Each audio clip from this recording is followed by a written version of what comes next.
Hello and welcome to my channel.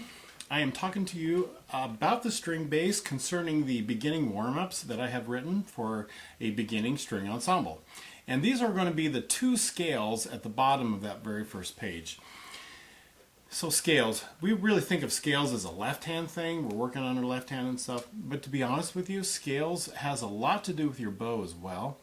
And as even though it's on the left side, and the left side tends to be, or the left page tends to be left side issues, and the right page right side issues. Here we're going to really just focus on the left hand.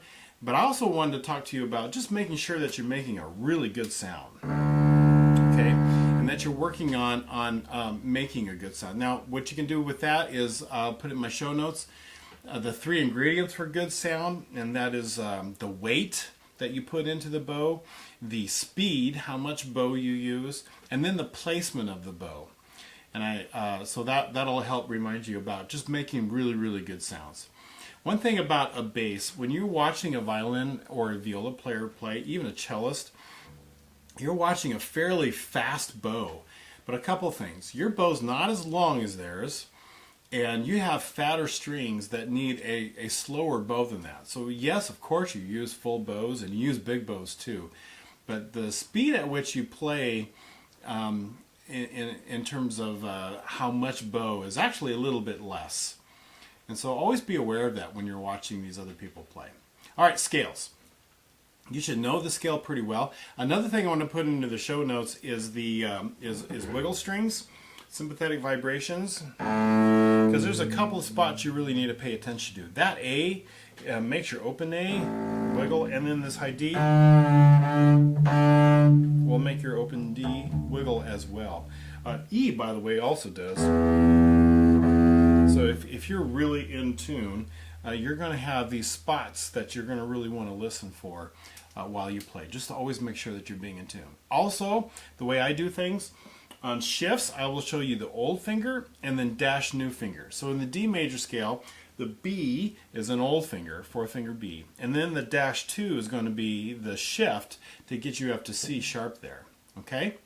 So you've been playing D major scale, I am sure. So there's D, E, A sharp, G, A, B. Got to work on the shift, and then D. And then you come down, D, C sharp. You want to shift for the B. So that, I'm assuming, if you're doing these, that you've been doing that for a while anyway, because you've learned the scale.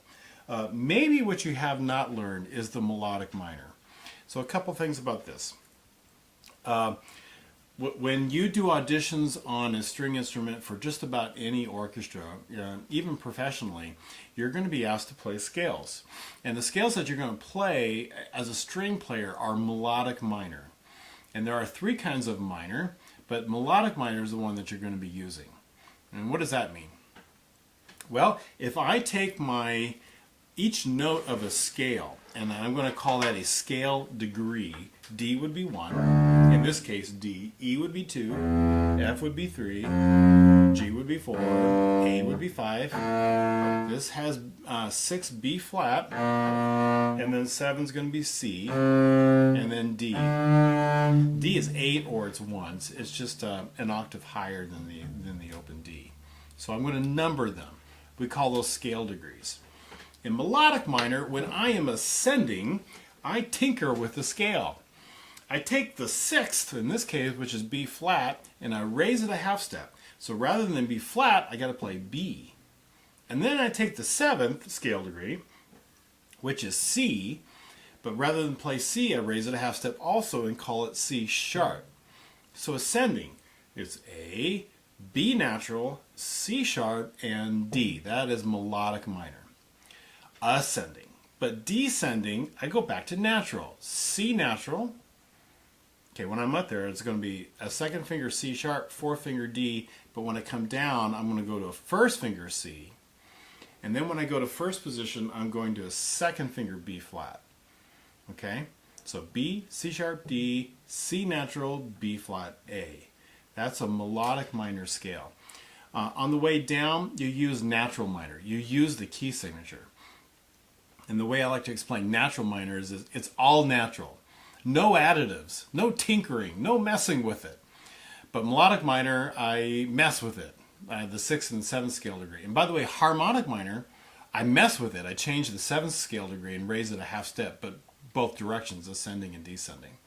And so melodic minor is really what we need to be used to playing, okay? And you should be playing minor scales anyway. All right, so here we go. So there's D, E, F natural, G, A, B, not B flat, I tinkered with it, C sharp, and then D. C natural, B flat, A, G, F, E, and D. Okay? So those are the notes for that. I think that's all the explanation, so here's the practice. Starting right here.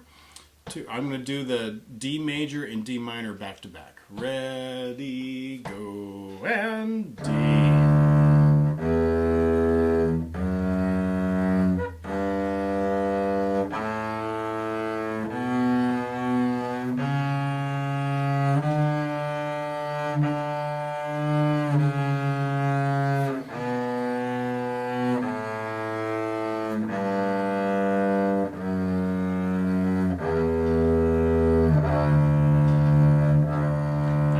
Retake here, and let's do the minor. D, F natural, B natural, C sharp, D, C natural, B flat,